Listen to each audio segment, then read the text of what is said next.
boricua, qué tronco de padre nos gastamos nosotros. Aleluya. Bendito. Una mirada de Él, una sola mirada nos llena de su paz. Oh, gloria. Gracias, Señor. Precioso el Señor. Alabado sea Dios. Amados queridos, seguimos un tema. Este será el tercer mes que seguimos con este tema, porque así el Señor ha deseado. Él pone su querer, ¿verdad?, y su hacer en nuestros corazones. El tema que habíamos comenzado es ¿quién dicen los hombres que soy yo? Pregunta que se hizo el Señor. No podemos estar mucho tiempo en el repaso, porque queremos cubrir otro poco más de las cosas maravillosas que se dicen de Él. Y hablábamos también en domingos pasados, ¿quién dice la naturaleza que es Él? ¿Quién dice el Padre que es Él? ¿Quién dice sus discípulos inmediatos que estaban con Él que es? ¿Quién decían los judíos incrédulos que es Él? Y por ahí seguíamos hablando de esto. Y entonces entramos y como que comenzamos esta parte. ¿Quién dice el tiempo antiguo que es Jesús? Oye, muchos tienen algo que decir de Jesús. El Padre, la naturaleza, sus apóstoles de su tiempo. Los que no creían en Él le decían, no nos agotes más, dinos de una vez quién eres. Y así hasta los demonios creen y tiemblan. Y hasta se postran a adorar. ¿Cómo que los demonios adoran? Busca tu Biblia que está ahí. Es que no les queda otra, no lo hacen de corazón, es que no les queda otra. No les queda otra. Entonces, queridos hermanos, entonces entramos un breve repasito y habíamos hablado del verbo eterno. ¿Quién dice el tiempo antiguo que es Jesús? El tiempo antiguo dice que Jesús es el verbo de Dios. Y al decir Jesús es el verbo de Dios, yo creo que ahí lo estamos diciendo todo. Yo creo que ahí recoge todo lo demás. Yo creo que se recoge ahí. ¿Quién dice el tiempo antiguo que es el Señor? Aleluya. Yo no sé si la palabra orgulloso cabe. Yo me siento incómodo usándola, aún hasta positivamente. Pero verdaderamente debemos de por lo menos gloriarnos en Él. No en nosotros, pero en Él sí. Podemos echárnoslas del Salvador que tenemos. No de mí ni de usted, pero de Él sí. La Biblia lo dice. El que se las quiere echar, estoy parafraseando, versión moderna, el que se las quiere echar, écheselas en Jesús. El que quiera gloriarse, gloríese en el Señor. Ahí está. Aleluya. Entonces Juan nos hablaba diciendo en el Evangelio 1, capítulo 1, en el principio era el verbo. Y el verbo estaba con Dios. Y el verbo era Dios. Por supuesto, Dios Hijo. Acuérdense que estamos hablando de la plenitud de la deidad. Cuando decimos Dios, encerramos en esa unidad una misteriosa pluralidad que tenemos que esperar hasta aquel día para que nos llene los espacios que puedan quedar en nuestra muy limitada capacidad. Y entonces en el verso 14 de ahí, del capítulo 1, dice, y aquel verbo se hizo carne y habitó entre nosotros y vimos su gloria, gloria como del unigénito del Padre, lleno de gracia y de verdad. No deje la palabra verdad fuera, porque hay gente que le encanta la parte de la gracia, pero tiene muy poco afecto y reverencia por la parte donde Él es la verdad. Verdad para escucharse, verdad para oírse, verdad para obedecerse, verdad para crecer en ella y caminar con ella, en ella y tras ella. Lleno de gracia, cierto, pero también de verdad. Aleluya. Entonces, querido hermano, el Verbo se hizo carne y habitó entre nosotros. Hay un dicho americano que se usa mucho. You did the talk, well, let's do the walk. ¿Ya hiciste tu hablar? Ahora respalda tu hablar caminando sobre lo que dijiste. You do the talk, you gotta do the walk. Y a veces nosotros hacemos el hablar, pero a veces somos un poco lentos en que nuestro caminar acompañe nuestro hablar. Pero aquí, el Verbo, la palabra no solo dijo y fue así, sino que he did the walk. Vino y caminó entre nosotros. Y nosotros, dice Juan, bueno, me estoy adelantando, él sigue, pero ahora vamos a primera de Juan. ¿Por qué siguió el temita allá en sus epístolas? Y aquel Verbo, lo que era desde el principio, lo que hemos oído, lo que hemos visto, porque aquel talk did the walk.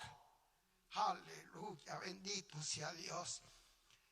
El Señor dijo, ustedes han escuchado esta cosa, maestro, las hemos escuchado. Seguro, seguro, bienaventurados sois si las hicieres. Aleluya. Lo que era desde el principio, lo que hemos oído, lo que hemos visto con nuestros ojos, lo que hemos contemplado y palparon nuestras manos tocante al Verbo de vida. Ese es nuestro Redentor. De aquí entonces hay una porción nueva que no se compartió en el domingo pasado y que haciendo el repasito para seguir adelante, de pronto digo que el Señor lo trajo y lo puso frente. En otras palabras, aquí entramos a algo que pertenece a lo que habíamos dicho, pero no es necesariamente repaso. Es algo que el Señor añadió. Bendito sea Dios. Y en el capítulo 19 de Apocalipsis, verso 13, dice, estaba vestido de una ropa teñida en sangre y su nombre es el Verbo de Dios. Y su nombre es el Verbo. Y aquí el autor de esta versión Reina Valera del 95 puso la palabra Verbo de Dios en letras mayúsculas todas como 3 veces más grandes que las otras letras. ¿Para qué? Por si acaso. Estaba vestido de una ropa teñida en sangre. Y su nombre es el Verbo de Dios. ¿Quién dice el tiempo antiguo que es Jesús? Lo que era desde el principio. En el principio era el Verbo. Y el Verbo estaba con Dios y el Verbo era de Dios. Pero ¿quién dice el tiempo? No de ahora, el tiempo futuro que no hemos visitado. Y su nombre sigue siendo el Verbo de Dios. Aleluya. Después de todo, Él es el principio, Él es el fin, Él es el alfa, Él es la omega, Él es el primero, Él es el último. Así que no debemos sorprendernos que Él era en el principio. Y la historia antigua lo llama el Verbo de Dios. Y la historia que estamos por ver con nuestros ojos sigue llamándolo el Verbo de Dios. Glorioso nuestro Redentor. Digno inmensamente de ser alabado. Adonai Yoshua HaMashiach. O como me fascina a mí decirlo desde joven, Jesús de Nazaret, el Cristo. Eso no está hebreamente correcto. Dale tú con tu hebreo. Yo no sé mucho hebreo. Permíteme, tolérame. Gloria a Dios. Pero no te me pongas muy engreído. Que tú mismo que dices que este es el nombre y este, Él tiene un nombre que nadie conoce, sino Él mismo. Y Él todavía no lo ha dado a conocer. Así que aguántate. Que si es Yeshua, que si es Jesús, que si no es Jesús, que si eso es griego, que si eso no es hebreo. Hay que decir Yeshua, HaMashiach. Pues fíjate que en Apocalipsis dice que Él tiene un nombre que nadie conoce sino Él solo. Y te tengo una sorpresa linda. Tú tienes un nombre que todavía tú lo conoces. Tuyo, para usar por toda la eternidad. Porque el casco de nombre mío que me dieron, no estoy ofendiendo al Señor, es que es un nombre de un príncipe egipcio. Ni siquiera es hebreo. Si fuera hebreo, tengo un nombre hebreo. Me llamo Abraham, ¿no? Me llamo Isaac, me llamo Jacob. El nombre mío, Ramés, es nombre de un príncipe egipcio, de una de estas, ¿cómo se llama? Italiana, de una ópera italiana. Ay, hacía el papel del malo en la ópera. Esa es la suerte que tengo. Era un príncipe y era malo. Ay, bendito sea mi Dios. Ay, bendito. Aleluya. La Biblia dice que te tienen una piedrecita blanca y allí un nombre que nadie conoce sino el que lo recibe. Porque en toda la eternidad, permítame que estoy ramificando un poco el tema y estoy consciente de eso, pero permítame decirle que en la eternidad tu carácter individual nunca se borrará en la masa de millones, sino que entre millones de millones el Señor te mirará a ti y es como si tú fueras el único en el cielo. Y Él te llamará por tu nombre, porque aquí o en el pasado o en el futuro, Él conoce a sus ovejas y las llama por nombre y ellos conocen su nombre y lo siguen. Aleluya. El nombre de Él es el verbo de Dios. Me imagino que el mismo, a lo mejor el mío es el verbito, no sé. El verbo de Dios. Estaba vestido de una ropa teñida en sangre. Y su nombre es el verbo de Dios. Queridos hermanos visitantes, pido por favor que toleren un poco mi forma caribeña y apasionada. Es que tengo dos en contra mía. Soy puertorriqueño, aunque llevo 52 años aquí y hablo un buen inglés, con su acento, pero muy buen inglés. La mancha de plátano, boricua. Oiga, dicen que eso no sale con nada, dicen. Yo creo que es así. Así que tengo esa cultura y trasfondo caribeño, apasionado, así. Pero aparte de eso, la otra que tengo en contra mía es que vivo tan agradecido de Él. ¿Por qué? Porque lo amo mucho. Porque lo amo mucho. Porque me ha perdonado mucho. Y al que mucho se le perdona, mucho ama. Yo sé que yo amo al Señor mucho, pero mucho, no tengo duda. ¿Cómo lo sé? Porque yo sé que Él me ha perdonado mucho. Y al que mucho se le perdona, mucho ama. Así que imagínense pararme aquí. Bueno, hermano querido, usted sabe, no quiero asustarlo. Siga durmiendo, que bien. Ay, no, hombre, no. Si no me quedan tantos años después, pues déjeme hacer un poquito de bulla, de gozo y gratitud. Aleluya.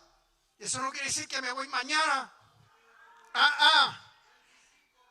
Sí, bueno, yo le puse 26 porque quisiera predicar en mi cumpleaños de 100 años. Aleluya. Cuando llegue él por allí, ese lo coloco yo de hace rato. Cuando era un pichoncito en mi iglesia, tenía 74, era un muchacho de 74 en aquel tiempo. Aleluya. Estaba vestido de una ropa teñida en sangre y su nombre es el verbo de Dios. Antes yo pensaba que estaba tipológicamente refiriéndose a su sangre que Él derramó en el Calvario y lo empapó. Imagínense esas venas y esos vasos sanguíneos disparando como fuentes pequeñas sangre por todos lados, con aquellas espinas, con aquellos varetazos encima de esas espinas de 1,5 pulgadas casi, el cuerpo desfigurado, el rostro desbaratado, la boca desbaratada. La espalda, dice la Biblia, sobre mi espalda araron los aradores. Ustedes han visto la película La Pasión de Cristo, que le dejaron la espalda en la película prácticamente en tiras de casi se le veían los huesos. Eso no es exageración de Mel Gibson, eso está en la palabra de Dios. Sobre mis espaldas desfigurado. Pues yo pensaba, bueno, Él está hablando ahí del Verbo que se hizo carne y derramó su sangre y se manchó de arriba abajo con su sangre. Excepto que recientemente me doy cuenta que Él nunca derramó su sangre para su beneficio personal. Así que si estaba teñido en sangre y Él no derramó su sangre para beneficio personal, pues puede ser que la Biblia esté apuntando a otra cosa. Y sí está apuntando con toda claridad. Aquí no hay que conjeturar ni tratar de llegar a conclusiones. Está clarísimo. La Biblia dice en Isaías 63, verso 1 al 4. ¿Quién es este que viene de Edom, de Bosra, con vestidos rojos? Este vestido con esplendidez. Ya al decir con esplendidez, ya yo sé que no es cualquier cosa lo que está viendo el profeta. Este vestido con esplendidez, que marcha en la grandeza de su poder. Ya yo sé que está hablando de algo, alguien que me suena apocalíptico. Que marcha en la grandeza de su poder. Y entonces el que viene teñido, vestidos de rojo, dice: yo, el que hablo en justicia. ¿Quién será ese? ¿Quién será el que habla en justicia? Yo, el que habla en justicia, grande para salvar. ¿Quién será el único salvador? Yo creo que está hablando del Señor. Yo creo. Grande para salvar. Seguimos. ¿Por qué es rojo tu vestido?, le pregunta el profeta al ver la visión. ¿Por qué es rojo tu vestido y tus ropas son como las de el que ha pisado un lagar? Y entonces ese que viene como guerrero dice: he pisado yo solo el lagar. Diste en el clavo, profeta. He pisado yo solo el lagar y de los pueblos nadie había conmigo, porque la obra del Calvario había uno solo. Por eso los discípulos lo abandonaron, porque ya estaba profetizado. Y él y el pastor y hasta las ovejas y discípulos y apóstoles se alejarán y se apartarán, porque solo él solo llevó en el Calvario la victoria gloriosa. He pisado yo el lugar el lagar de los pueblos, nadie había conmigo. Los aplasté con ira, los pisoteé con furor. ¿Y sabe lo que el Señor le está diciendo al profeta Isaías? Le está diciendo las cosas que todavía Él no ha hecho. Pero un momento, ¿no acaba de decir usted que en el Calvario Él hizo todo lo que había que hacer? Cierto, legalmente, pero hay una espera donde Él se va a regresar vestido en un caballo blanco, con un ejército de santos vestidos en caballos blancos detrás de él. Eso también está en el capítulo 19 de Egipto. Le dejo aquí para que usted se goce buscando. Entonces dice: los pisoteé con furor, su sangre salpicó mis vestidos y manché todas mis ropas. Ahí el Señor mismo está explicando por qué en Apocalipsis se veía teñido en sangre. No fue la sangre que Él derramó en el Calvario, es la sangre de aquellos que Él va a aplastar cuando pise el lagar de la ira de Dios en Apocalipsis. Entonces dice: porque el día de la venganza está en mi corazón. El año de mis redimidos ha llegado. No dice el año de redimirlo. Ya eso Él lo hizo 2000 años atrás. Pero se acerca un año de gran ira. Y el Señor le va a cobrar hasta la última coma, J, puntito en la I, puntito en la cola de la oración. Todo lo que han sufrido su pueblo desde tiempos antiguos. No hay una sola deuda contra el pueblo de Dios que no sea accountable y que tengan que pagar por lo que le hicieron a su pueblo.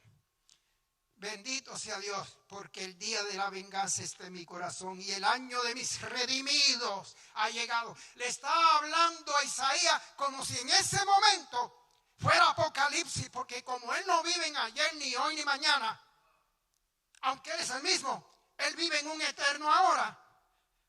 El Señor puede hablar ahora mismo si quiere, como si Apocalipsis estuviese cumpliéndose ahora mismo, porque no tiene las limitaciones que tenemos usted y yo de compartimentalizar, se dice, los tiempos y esto y aquello. Él es el mismo ayer, hoy, por todos los siglos. Entonces, para sellar esto, ya vemos con toda claridad, y no lo dice el predicador, lo dijo el Señor a Isaías. Me manché las ropas, pero fue pisando el lagar de la ira de mi Dios y me salpiqué con la sangre en la venganza de los enemigos de mi pueblo, porque la ira del Cordero es por lo que ha pasado su pueblo. La ira del Cordero. Entonces dice Apocalipsis 14, 19. No, perdón. Sí, Apocalipsis 19, 15 dice: de su boca sale una espada aguda para herir con ella las naciones, y él las regirá con vara de hierro. Él pisa el lagar del furor y de la ira del Dios poderoso. En el capítulo 19, él está diciendo exactamente lo que le había dicho Isaías cientos de años atrás. Que pise el lagar de la ira de Dios en esa parte de la gran tribulación que comienza a mitad de los 7 años hacia el final, donde Él va a desatar juicios, dijo Jesús, como este mundo no los ha visto y jamás los verá. Eso está no muy lejano de ahora. Yo no tengo ningún temor absoluto y duermo como un baby en cuanto a la pregunta, ¿será esto? ¿Será esto? No, porque hay unas cosas muy importantes que no están en su lugar y tienen que estar en su lugar proféticamente, para entonces poder decir, empaquémonos y preparémonos, porque ya esto ya se acabó. Hay unas cuantas cosas. Hay un evangelio que algunos equivocadamente piensan que ha saturado el planeta y todavía no ha llegado a los 4 cabos de la tierra. Hay un evangelio que está saturando el planeta, que es un pseudo evangelio, un falso evangelio, un evangelio adulterado, un evangelio que ha puesto a la personalidad del ser humano en el centro y ha puesto el Señor afuera, esperando que usted lo mande y lo desmante, lo ordene y lo desordene como usted le dé su antojo, usando algunas formulitas bíblicas de cómo declarar, cómo pensar, cómo confesar, para que entonces él se vea obligado, amarrado y atado para hacer lo que tu capricho se le antoje ordenarle a él que él haga. Eso es un falso evangelio. Cualquier evangelio que quita la vista de Jesucristo, cualquier evangelio que te diga a ti, aunque esté escrito en un libro bestseller, tu mejor vida ahora, es un falso evangelio, porque la Biblia dice todo lo contrario. Lo dijo el Señor, lo dijeron los apóstoles, lo dijo el Espíritu Santo. Es necesario que por muchas tribulaciones entremos al reino de los cielos. La Biblia dice claramente, mira, ese Pablo es un instrumento escogido por mí, porque yo le voy a mostrar a él, no hay tercer cielo que se lo mostró. Lo voy a llevar a él para que vea la gran ciudad que se la mostró. Yo le voy a mostrar a él una sola cosa que necesita saber. ¿Cuánto le es necesario padecer por mi nombre? Punto. Lo demás era salsita para la carne. Que si fue al tercer cielo, ese es el gravy de la carne. Pero Dios lo dijo claramente, lo he llamado y lo he escogido. Porque es necesario que él sepa lo mucho que tiene que padecer por mi nombre. Cualquier evangelio que te quiera insular y aislar del sufrimiento aquí, para de sufrir. Dios no te quiere enfermo nunca. Si te duele una uña es falta de fe, estás en incredulidad, estás en pecado. Húyele a ese evangelio. Húyele a ese evangelio. Ese evangelio ha saturado el planeta, pero el verdadero evangelio hace rato que no se predica como se debe predicar. No me tire piedra. Mire la palabra, mire lo que se enseña y se evangeliza y usted va a verlo por sí mismo. Y usted va a llegar a sus conclusiones. Y Jesucristo dijo, este evangelio, el que él predicó, el que predicaron los apóstoles, será predicado a todas las naciones. Y entonces vendrá el fin. Habrán unos personajes mundiales que tienen que aparecer en la escena. 2 de ellos malísimos. Todo eso tiene que aparecer. De su boca sale una espada aguda para herir con ella a las naciones, y él las regirá con vara de hierro. Él pisa el lagar del vino, del furor y de la ira del Dios Todopoderoso. En el verso 20 dice, el ángel metió en el capítulo 14, versos 19 y 20 dice, el ángel metió su hoz en la tierra, vendimió la viña de la tierra y echó las uvas en el gran lagar de la ira de Dios. El lagar fue pisado fuera de la ciudad y del lagar salió sangre que llegó hasta los frenos de los caballos en una extensión de 1600 estadios. El ángel metió la hoz, pero el que pisó el lagar no fue el ángel, fue el Señor. En una extensión ¿cuánto dije? De 1600 estadios. Nancy y yo vimos una partecita de ese valle, de una lomita, solo, y lo que podíamos alcanzar a ver era muchísimo, pero entonces pude entender que eran por lo menos 180 millas de valle. Y ahí se va a desatar una guerra llamada Armagedón en ese valle de Megiddo. De ahí el nombre. Y ahí va a aparecer el Señor con sus santas decenas de millares, según lo veía Judas, para traer retribución, juicio y para darle el pago. Los envió para pisar el lagar de la ira del Dios Todopoderoso. ¿Y qué usaba él para esta guerra? Dice, una espada aguda que salía de su boca. Y si a él le llama el verbo de Dios, es porque con la palabra que sale de su boca, él hace juicio. Pero esto es lo interesante, que este verbo de Dios, cuya vida y acción fluye a través de su palabra, por eso se le llama el verbo, está fungiendo en ese atributo, en ese nombre desde el principio. Lo que pasa es que allá cuando salía esa palabra de la boca del verbo, no era una espada para herir, para matar, para traer juicio. Era una palabra que creaba vida. Y dijo Dios. ¿Qué Dios? Dios Hijo. Y dijo Dios. ¿Qué Dios? Dios el verbo. Y dijo Dios por su boca, sea la luz. Y cuando salió la palabra de su boca, cuando él dijo sea la luz, ¿qué pasó con las tinieblas? Y apareció la luz. Y ahí siguió sacando la palabra de acción, por eso verbo, la palabra de vida. Y todo lo hizo. La Biblia dice, todas las cosas que existen y son, fueron creadas por medio de él. Y sin él nada de lo que está hecho fue hecho. Y no solamente eso, todas las cosas que él creó se sostienen. They still hold together. Por esa misma palabra que él habló. Porque esa palabra que él habló en Génesis todavía está vibrando, hablando y sosteniendo junto cada átomo, cada célula de tu cuerpo. Manteniendo en tu lugar tus 2 ojitos para que cada ojito se mantenga en su lugar, tus orejas. Todo, todavía esa palabra está activa. Esa palabra no cayó.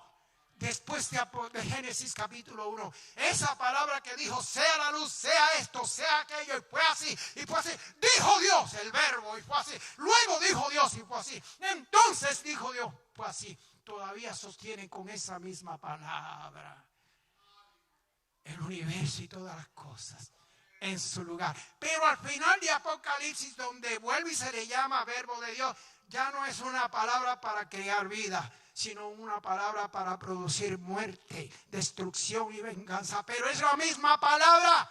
Es que para ti es vida.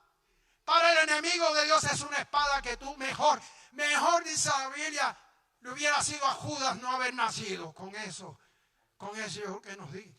Yo creo que con eso nos dicen todo. Y aún así, cuando el verbo de Dios quiere usar la palabra para traer juicio a mi vida, como ya el juicio de mi condenación Él lo llevó, pero todavía Él está trabajando en su operación de santificación en mi vida. Todavía sí, Él usa la palabra de dos filos y la mete hasta separar y dividir mi alma del espíritu.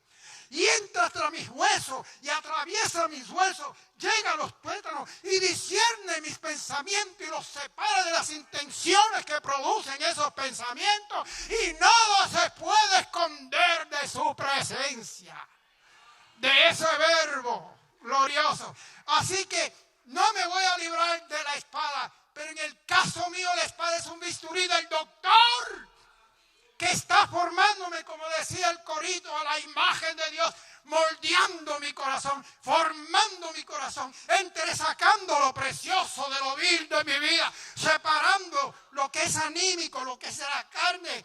Mi mejor intención es trapo asqueroso de justicia, de inmundicia. Y solo aquello que nace en nuestro hombre interior puro, originado por el verbo a través de su espíritu, tiene repercusión eterna. Así que no estaremos allá en el gran lagar de la ira de Dios. ¿Por qué? Porque el juicio empieza en su propia casa, no para destrucción ni venganza, sino para santificación, liberación de la carnalidad, discernimiento, crecimiento, acercamiento a Dios. Pero es la misma palabra, es el mismo verbo. Es el verbo del principio que creaba, es el verbo del final que destruye. Es el verbo que creó una raza humana, es el verbo que va a enterrar millones de personas en ese valle. Y de ahí ya usted sabe la segunda parada de esa gente. Yo no quiero hablar de eso. Entonces, queridos hermanos, ya habíamos leído el verso porque en él fueron creadas en ese verbo. Hermanos, las Biblias en inglés dicen, and his name is the word of God. Y su nombre es la palabra de Dios. Y está correcto. Pero yo les voy a decir algo. Aquí nuestra Biblia castellana se las llevó a todas. Porque nuestra Biblia castellana, bueno, algunas modernas dicen, y su nombre es la palabra de Dios. Algunas un poquito más contemporáneas. Y no está mal, es correcto. Pero me fascina la parte arcaica y clásica que dice, su nombre es el verbo de Dios. Porque en una oración gramatical, la única palabra que tiene vida y da sentido al resto de la oración gramatical es la palabra de acción en la oración gramatical, que por coincidencia, ¿cómo que le llamamos? El verbo en la oración. ¿Se acuerdan? Cuando éramos niños, estaba el sujeto de quien se habla, estaba el predicado, lo que se decía, pero entonces estaba el verbo, lo que se decía cuando se predicaba del sujeto. Y el núcleo de la oración. Pero sobre todo, para que se entienda, sencillo, es la palabra de vida. Tan poderosa es esa palabra que el verbo puede constituirse en una oración completa con una sola palabra. Cuando el Señor le dijo a aquella mujer que estaba en Ezequiel 16, cuando el Señor le dijo, ¡vive! No dijo nada más. Pero en esa palabra, en ese verbo, en esa palabra de acción, lo dijo todo. Y ese es el verbo de Dios. Ese es Jesucristo. Él es la palabra de Dios. Él es el verbo de vida. ¿Acaso no es Él el que le da sentido a una vida que de otra manera es para uno pegarse un tiro? No estoy promoviendo eso. Cuidado, por favor. No me vayan a editar la cinta. Usted sabe cómo es la gente allá afuera. Editan la cinta, no, que hay un predicador allí que quiere que todo el mundo se entre a tiro. Después entonces le añaden. No, quiero decir, hermano, que para el creyente, y aún el creyente que no es diligente en cultivar una relación con el Señor, aunque es creyente y es de Dios, a veces vive en el desespero como si no fuera creyente.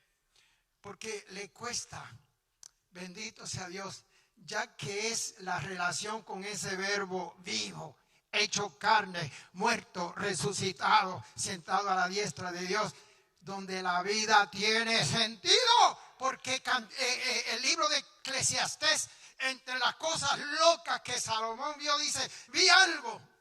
Otra de las vanidades, que había gente justa que le pasaba cosas que no merecían, malas. Y por otro lado vi gente injusta que le pasaban cosas buenas que tampoco las merecían. Y allí Salomón no sabía ni qué decir. Gracias a Dios que él escribió el libro bajo el Espíritu Santo, pero nos apuntó que todo lo que él veía en ese libro era debajo del sol. Y nosotros tenemos dentro de nosotros al Espíritu Santo y nosotros tenemos al sol de justicia, que más allá del solcito nuestro. Bendito sea Dios. El tiempo antiguo dice, ahí dejamos ese pedacito. ¿Quién dice el tiempo antiguo? ¿Qué es Jesús? Pero ¿qué más dice el tiempo antiguo? ¿Qué es Jesús? ¿Qué más dice? El tiempo antiguo dice que Jesús es la sabiduría. Ya, dejemos, Él es el verbo de Dios. Ahora llegamos a, ¿qué dice el tiempo antiguo que es Jesús? Y el tiempo antiguo dice, Él es la sabiduría. No dice Él es sabiduría, no dice Él da sabiduría, aunque ambas cosas Él sí las hace. Pero dice el tiempo antiguo que Jesús es la sabiduría. El tiempo antiguo. Y Jesús mismo en Lucas 7, aquí estoy introduciendo porque esto parece que va para un cuarto mes. Esto va para un cuarto mes. Porque está tan lleno de bendición Imagínense, cuando se habla de Jesús, lo que nos falta son domingos para... pero miren lo que dice Jesús en Lucas 7, verso 35. Jesús dice así, pero la sabiduría es justificada por sus hijos. Él está hablando de una sabiduría que tiene hijos, que produce hijos, que engendra hijos. Parece que ahí no está hablando de la sabiduría como una virtud de intelecto, de conocimiento dado por Dios. Pareciera que está hablando de alguien que da luz, que engendra. Y dice en Lucas 7:35, pero la sabiduría es justificada por sus hijos. Esta sabiduría, quien quiera que sea esta sabiduría, y usted y yo ya no sospechamos quién es esa sabiduría, pero quien quiera que sea, sabe que va a tener hijos y que esos hijos la van a validar y la van a vindicar. Son los hijos los que van a hablar.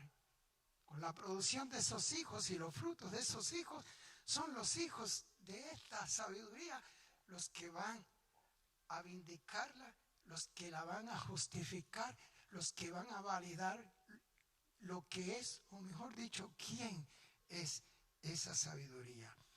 Les voy a dar un verso para que ustedes vean que estos hijos de esta sabiduría son reales. Y si los hijos son reales, entonces esa sabiduría es un padre, es un creador, es un engendrador. Mire lo que dice Juan 1, 12 y 13. No tiene ni que leerlo porque usted se lo conoce de memoria. Dice, mas a todos los que lo recibieron, a quienes creen en su nombre, les dio potestad de ser hechos hijos de Dios. La sabiduría es justificada por el fruto que ella da a luz, que fue mandada o mandado a dar a luz para el que lo mandó, nuestro Padre Celestial. Mas a todos los que lo recibieron, a quienes creen en su nombre, les dio potestad de ser hechos hijos de Dios. Estos no nacieron de sangre, ni por voluntad de carne, ni por voluntad de varón, sino de Dios. Estos no son gente humana, raza humana. Estos no son gente que nació de la mamá, del papá, que el papá y la mamá se pusieron de acuerdo y aquel nació. Estos fueron engendrados y creados a existencia vía la renovación y regeneración de tu espíritu que estaba muerto. Dios lo resucitó y sembró en tu espíritu el germen de vida eterna y de salvación. Aleluya. Estos no nacieron. No estamos hablando de ese nacimiento natural, fruto de papá y mamá. Estos nacieron y fueron nacidos por Dios. Entonces en Hebreos 2:10 dice, estoy casi terminando. Voy a apagar aquí, lo que me quedan son unos segunditos. En Hebreos 2:10 dice, convenía a aquel Jesucristo, por cuya causa existen todas las cosas, el Verbo, y por quien todas las cosas subsisten, el Verbo, que habiendo de llevar muchos hijos a la gloria, allí fue que la sabiduría fue justificada por sus hijos, perfeccionara por medio de las aflicciones al autor y salvación de los que nacerían de ese llamado la sabiduría de Dios. Entonces le damos otro versito. Estoy casi ahí. Le damos otro versito. Hebreos 2:13 dice, y otra vez dice, yo confiaré en él. Y de nuevo dice, he aquí yo y los hijos que Dios me dio. Eso fue lo que dijo Cristo cuando se presentó al Padre. He aquí yo y los hijos que Dios me dio. Pero ninguno de nosotros estaba allí con él. ¿Eso es lo que usted cree? Pablo nos vio hasta sentado con él en lugares celestiales y otro montón de cosas lindas. Nos vio allá arriba, nos vio separados, nos vio muertos, nos vio sepultados, nos vio resucitados. Nos vio cuando nos sentaron en lugares celestiales con él espiritualmente. Pero no deja de ser una verdad gloriosa que se cristalizará física y literalmente en breve, en un corto tiempo del Señor. He aquí yo y los hijos que Dios me dio. Pero una cosa, hermano, entonces usted quiere decir que en el cielo terminaremos teniendo dos padres. Sí, eso es exactamente lo que estoy diciendo. Eso me lo tiene que probar por la palabra. Claro que sí. Primero aquí.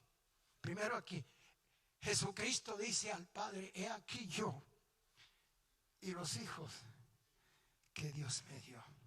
Si usted se gana a alguien para Cristo de todo corazón, y ese se convierte de todo corazón, y usted le da seguimiento serio y genuino donde esa persona que usted se ganó para Cristo persevera, ¿acaso está usted mal de llamarle mi hijo espiritual en Cristo? ¿Acaso estaba equivocado Pablo cuando dijo, vosotros tendréis muchos maestros por aquí o por allá, pero yo fui el que los engendré a vosotros?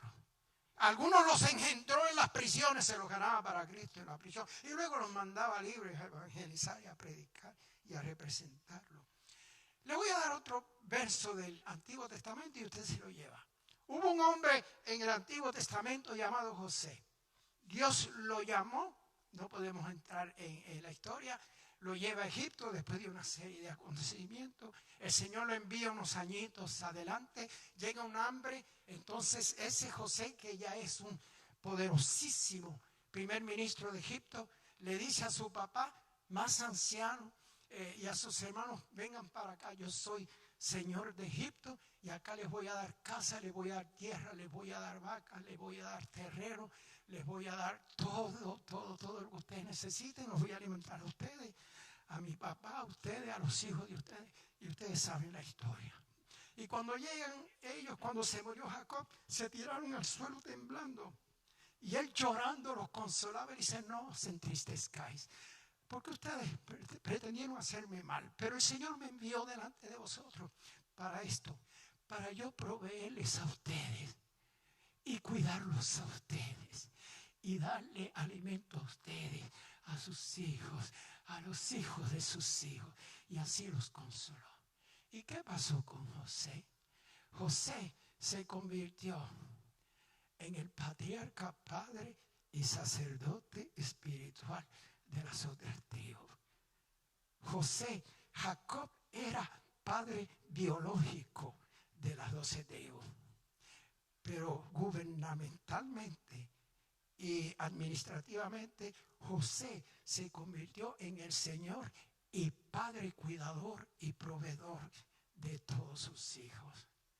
Y aunque él no era el primogénito, en ese momento él fungía como el primogénito, y aún Judá, que fue hecho primogénito, tenía que sujetarse al que tomó el lugar de Jacob cuando Jacob murió.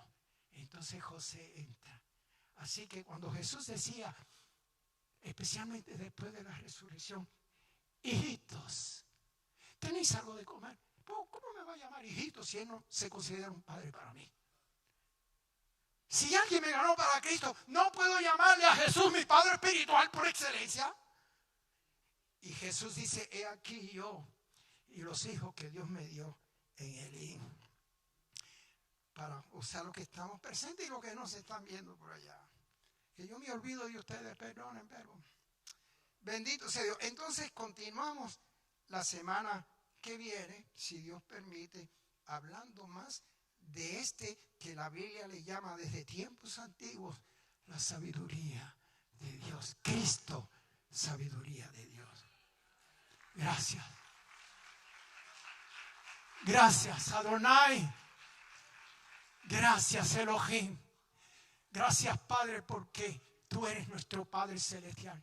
Y como si eso fuese poco, así como los patriarcas tenían un José que tomó el lugar paterno de Jacob cuando éste parte, como si fuera poco, Padre mío, en este día de los padres, que tú eres nuestro glorioso y santo Padre, tu Hijo, nuestro hermano mayor, como hermano mayor y heredero, también funge como un Padre y sacerdote nuestro. Glorioso nombre, el de nuestro Señor Jesucristo. Así que, hijitos, gócense una y otra vez digo gozado. Amén.